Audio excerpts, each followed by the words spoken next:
Hello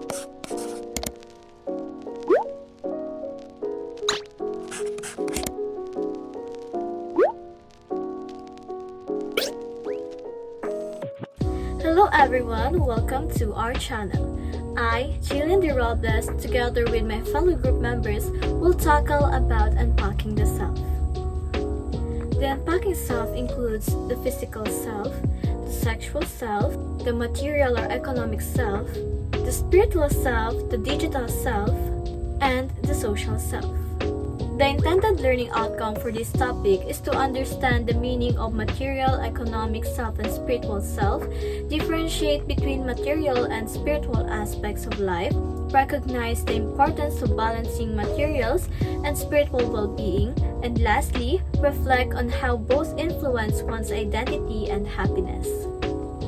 Let's move on to the spiritual self. The spiritual self, defined as part of a person that seeks meaning, purpose, and connection beyond the material world, guiding one's values, beliefs, and inner peace. The spiritual self is a part of you that looks for meaning, purpose, and connection in life. It's not just about religion, it's about understanding who you truly are inside and how you feel connected to something bigger than you, like God, nature, love, peace, or humanity.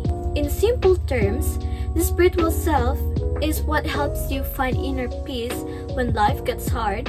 It helps you feel hope and strength through faith and values, and it helps you live with kindness, gratitude, and purpose. The spiritual self is the quiet part of you that asks, "Why am I here?"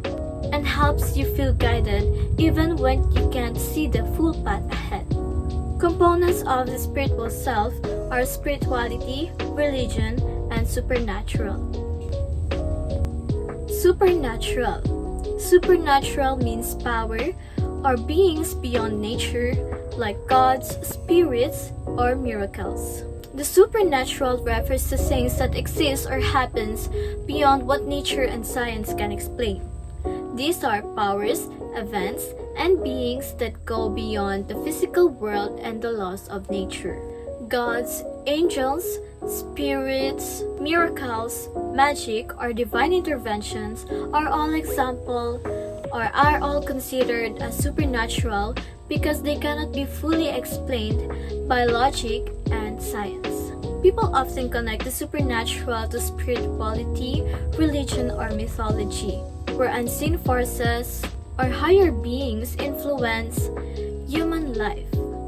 In stories or beliefs, supernatural events might include miraculous healings, messages from spirits, and power that defy reality. Religion. Religion is an organized system of ideas about the spiritual or supernatural realm that is accompanied by rituals. Religion is an organized system of beliefs, values, and practices that helps people understand and connect with the spiritual world or the supernatural world. It gives a structure to how people express their faith and spirituality through teachings, moral guidelines, and sacred texts and rituals like prayers, worship, fasting, or ceremonies. Religion also helps explain the purpose of life, the origin of the world, and what happens after death. It often brings people together into a community that shares the same beliefs and traditions, giving them a sense of belonging and guidance in how to live a good and meaningful life. Spirituality. Spirituality, often limited to an individual, this is the search for meaning and direction in life and the ways by which one may preserve this. Spirituality is a personal journey that focuses on finding meaning, purpose, and inner peace in life. Unlike religion, which is organized and shared by a group, this spirituality is more like individual or personal. It is about how you connect with yourself, others, nature, and something greater than you, like God, the universe, or life itself. It is a way of exploring questions about life, such as who am I, why am I here, and what gives my life meaning. Spirituality also involves practices or habits that help you stay grounded and peaceful, like meditation, prayer, reflection, or acts of kindness. The role of religion in society. First is to explain things.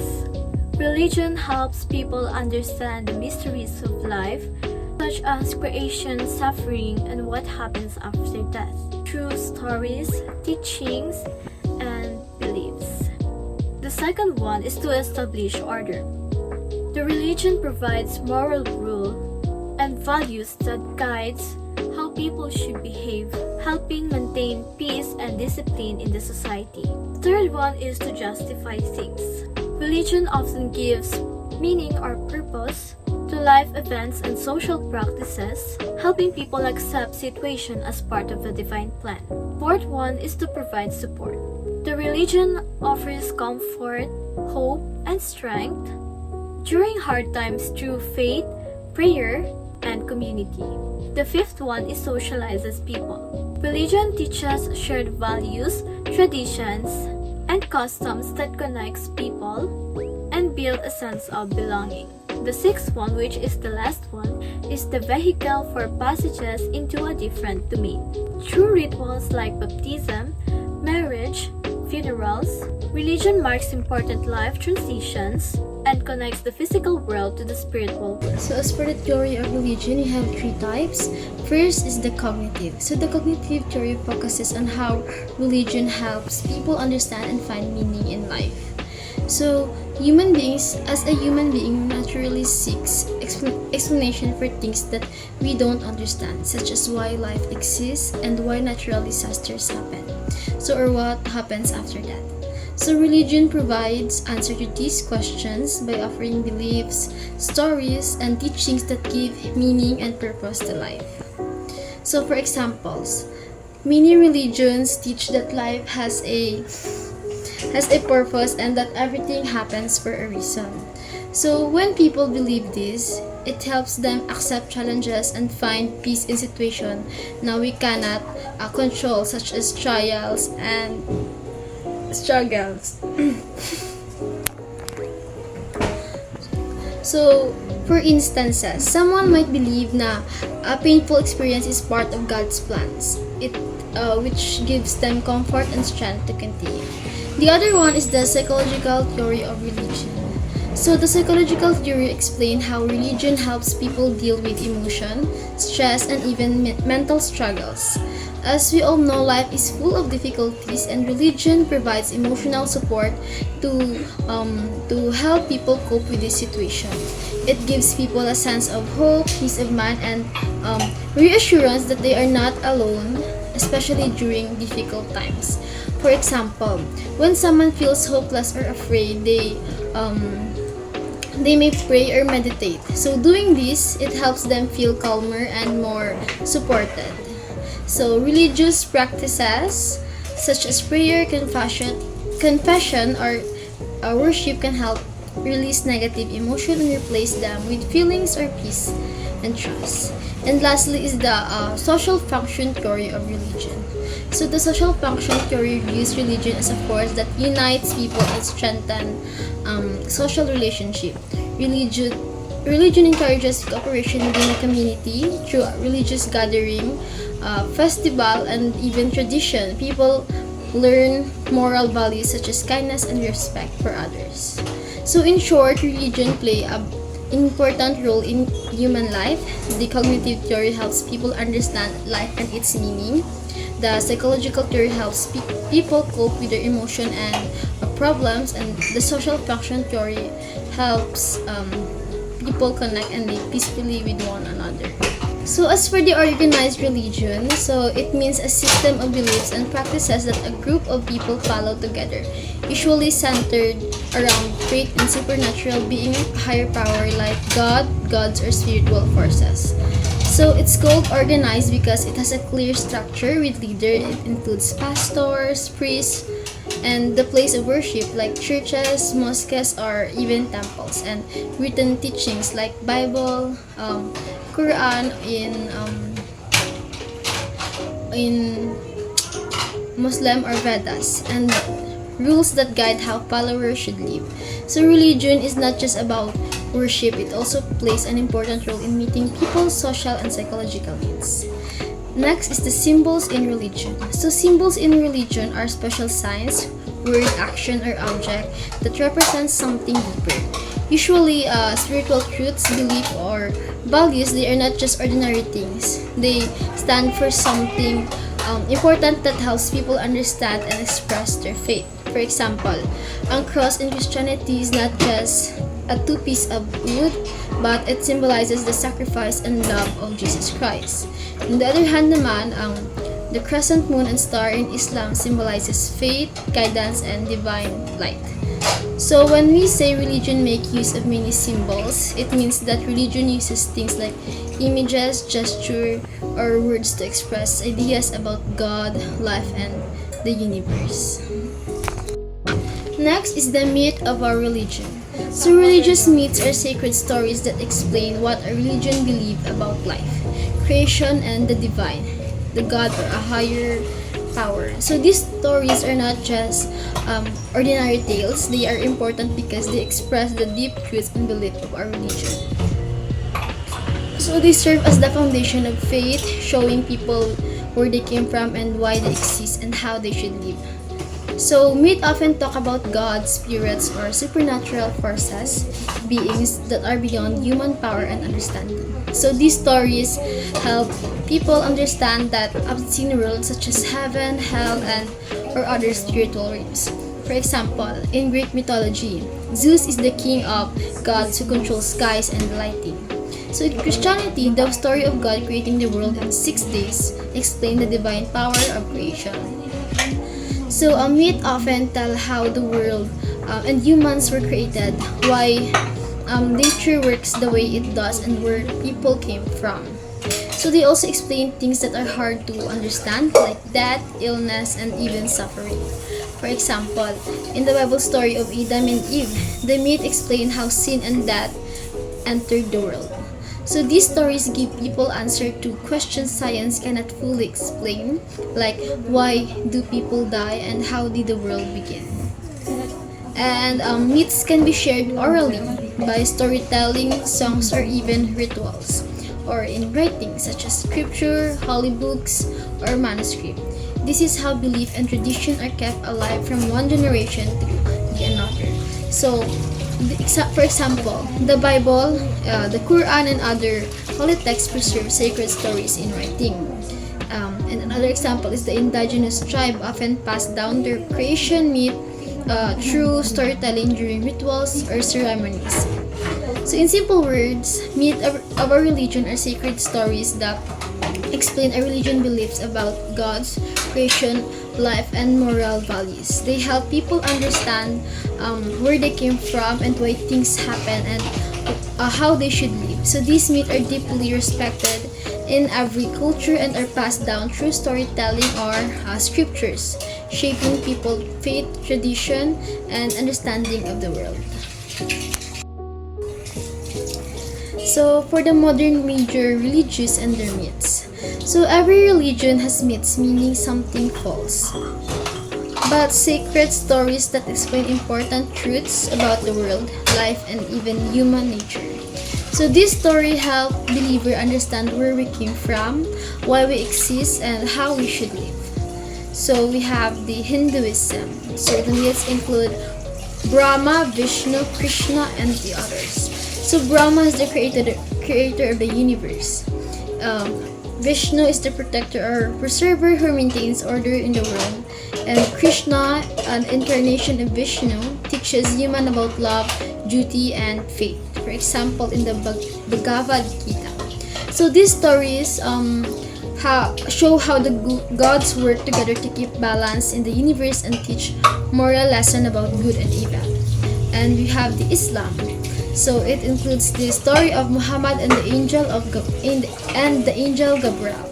So the Prophet Muhammad received revelations from the angel Gabriel or Jibril sent by Allah, which is your God. So these revelations were collected into Quran, the holy book of Islam. So this story explained how Islam began and why Muslims believe that Quran is the direct word of God. And we have the Judaism and Christianity.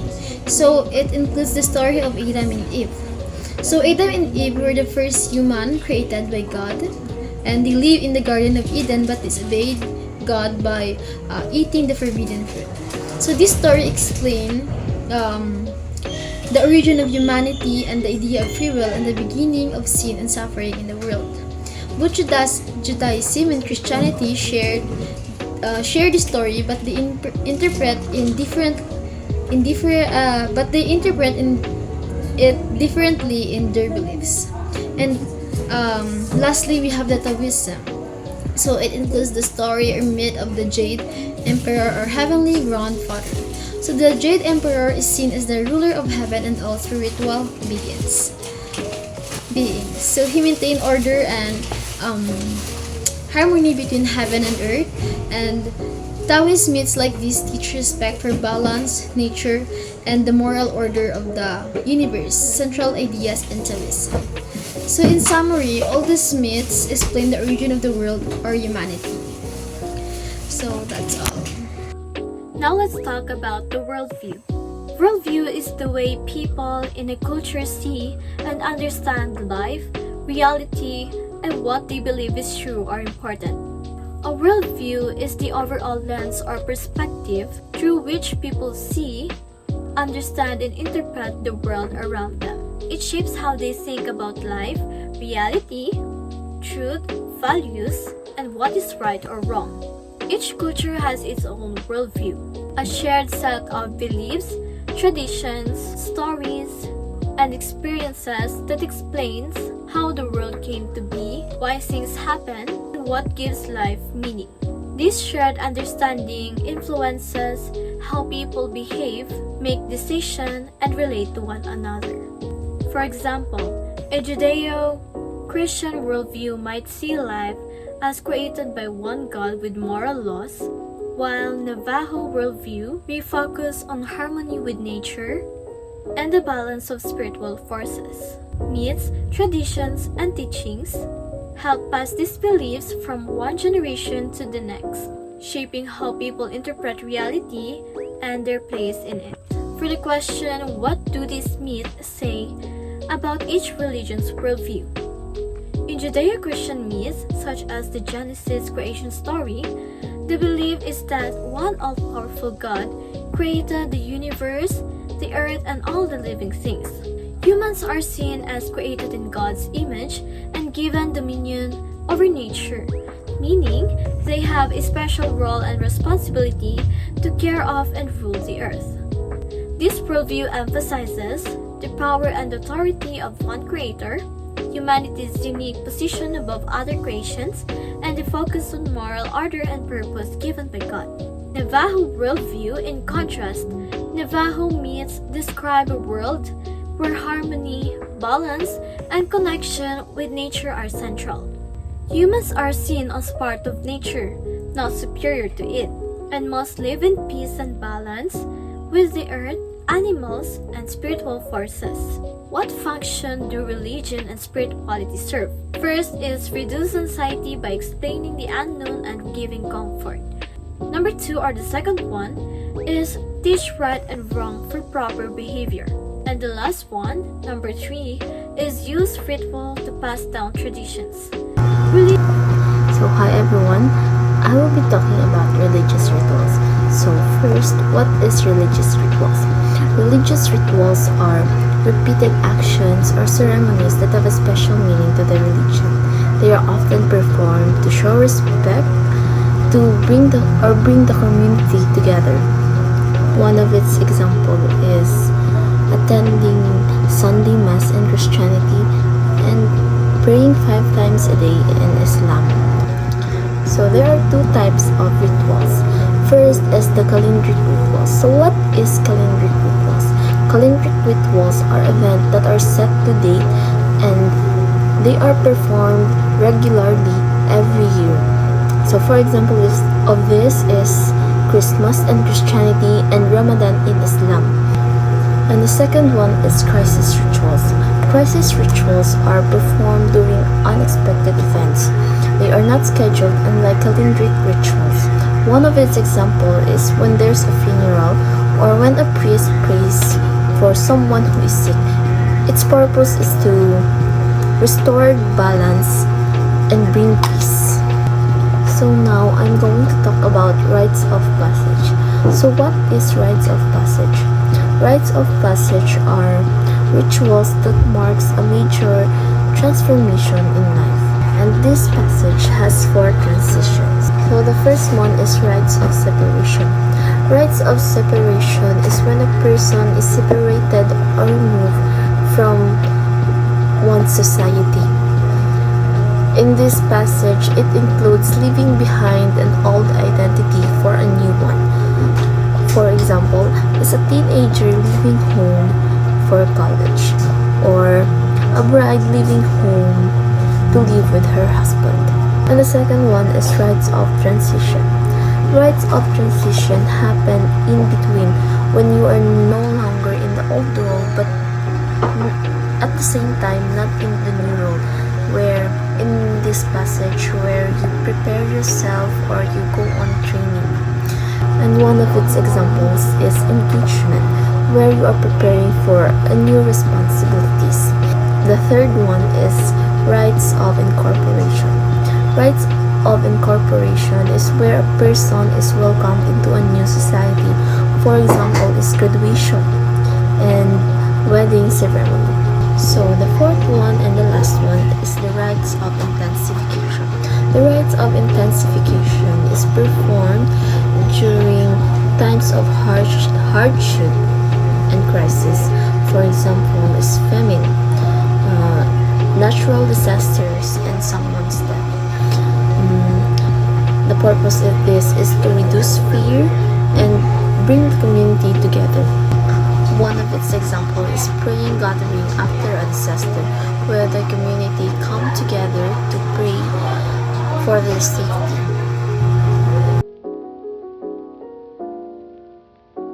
Spiritual health is one of the most important dimensions of our overall well-being. It is having a sense of peace, purpose, and connections through our values and beliefs. Being spiritually healthy doesn't mean being religious, but it is about understanding what gives your life meaning and directions. There are 7 ways to improve your spiritual health. First is to explore your spiritual core. The first step is to self-reflect. Take time to ask yourself deeper questions like, who am I? What do I value the most? And what is my purpose in life? Because by reflecting on these questions, you get to understand your true self, like your beliefs, motivations, and priorities. This awareness helps guide your actions and decisions towards to the things that truly matters to you. Second is to look for deeper meaning. Spiritual health also involves finding deeper meaning in your experiences. Instead na mag-react lang ka sa mga nangyayari sa buhay mo, try to understand why it happens and also ano yung malalearn mo from it. By analyzing patterns in your life, you start to see that you have some control over your destiny through your choices, mindset, and also responses. These help you stay positive and resilient even in challenges. Third is to get it out. Another important aspect of spiritual health is expression. Sometimes napupuno na yung mga mind natin ng confusions, worries, and also kahit strong emotions. By writing down your thoughts, journaling it, or even praying or meditating can help release what's inside. Yung mga sakit na kinikimkim lang natin. By expressing yourself allows you to think clearly, process emotions, and move forward with peace of mind. It is a healthy way to connect your inner self with your outer actions. So try yoga. It combines movement, breathing, and mindfulness to connect body and mind, reduces stress and releases positivity, hormones like endorphins and serotonin. If you do yoga, it's not just a mag-bend or rather magliad-liad. It's you must have a proper breathing. For example, like the last time that we did at our Path Fit class, we did yoga. Our instructors give us a instruction na we must do a proper breathing. For this, our blood circulations will deliver enough oxygen to our entire body and we feel good. So yoga, it doesn't just do those things na mag-exercise without purpose. It connects our body, mind, and spirit.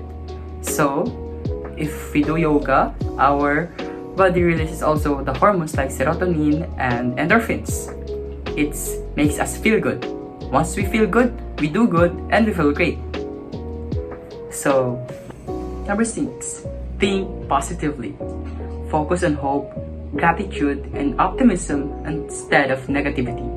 Builds inner peace and emotional strength. Simply saying like, B, wait lang, B. Thank you. Wait lang, get B. Dalawa na lang. Think positively. Focus on hope, gratitude, and optimism instead of negativity. Builds inner peace and emotional strength.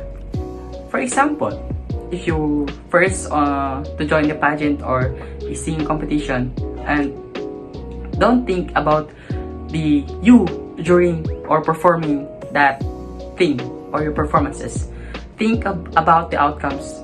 For example, if you think about outcomes, maybe your crush will finally notice you, or a talent recruiter will notice you, making you popular. A teacher will praise you. Your classmate will you will make a lot of friends. Think about the outcomes of everything that you do. And if you think positively, you attract positive vibes. And positive vibes will build up courage in yourself. And once that courage builds up inside you, everything will flow like a river. It will flow smoothly. That's it. Number 7, take time to meditate. Spend quiet moments connected with your inner self. Calm the mind, reduce stress, and improve focus. Sitting quietly for 5 to 10 minutes a day to breathe and reflect. For example, waking up in the morning, drinks a cup of coffee, and sitting in the balcony watching the sunrises. Finally, you're alone. It's about time that you think about yourself. It's not being selfish.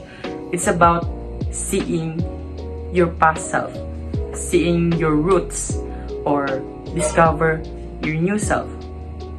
Thinking about the things that you did wrong before na want mo na maging tama, or redirecting your new path to the correct one.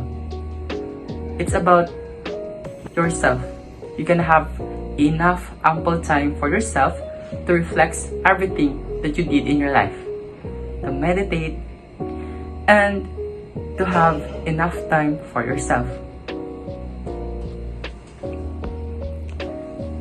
For the summary, improving spiritual health means finding balance and peace within yourself.